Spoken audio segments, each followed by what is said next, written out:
Hello. This month has been exhausting. We've just come back from an exhibition, came back late last night at Exeter at the Christian Resources exhibition.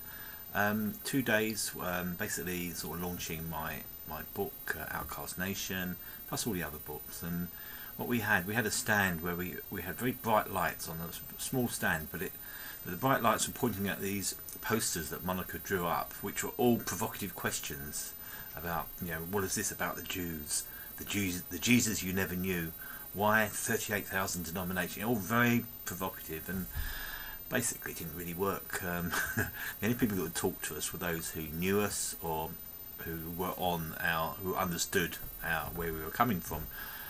Those who the questions were aimed at basically weren't willing to actually challenge us, so I don't think we had one sort of meaningful conversation, which is a shame.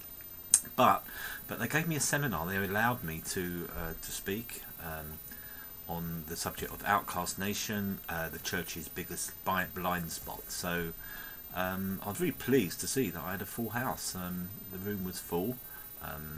Looking around at the people, I only saw one who seemed quite aggressive. The rest mostly were on our side on the issue of Israel, and a few I think were neutral. So I just pray that the neutrals were won over. A few books were sold afterwards, not an amazing number.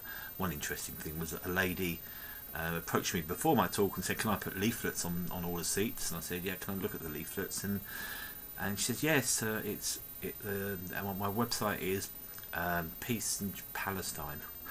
And she said, we're obviously we're on the same wavelength, and I said, "Well, what's the name of your organisation?" The Amos Trust. And I knew immediately about the Amos Trust, and there was no empathy at all between what she was representing and what I was going to talk about. In fact, the subject of my talk was quite a hard-hitting sort of talk on replacement theology and how people like her have been hoodwinked by the media and by the spirit of the age. So I'm not sure if she heard my talk, but she did manage to give out the leaflets to all those who left, so she got her way in the end. But it is a battle, and we have to just keep trying.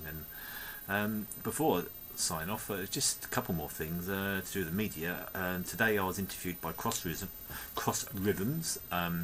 It's a telephone interview, and it will be broadcast at one of their lunchtime shows. And I really enjoyed it. It was a girl who really did her research, and she said it's a Christian youth website, and most people who listen to it are not even believers. So her questions were about questions that will be asked about, who owns the land, what about the Palestinians, the history, what's the source of the conflict, and I think it went really well. She asked the right questions and encouraged me to really sort of go deep. So I'm looking forward to hearing that on the radio. Next big thing, tomorrow's Holocaust exhibition we're going to, and I'll be having a book table at Brentwood. And on Tuesday, 8 o'clock in the morning, tune in to Premier Radio. I believe I'll be on live radio Tuesday at 2 o'clock, unless it's cancelled as it was last time, and it will be on the subject of Outcast Nation. So that could be an interesting debate, because it's an open sort of show where they just take live phone calls and anything can happen, and I just need to be prepared. So just pray for boldness and for clarity of thought. So I'll leave you at that for now, and onwards and upwards. Thank you for watching. Bye.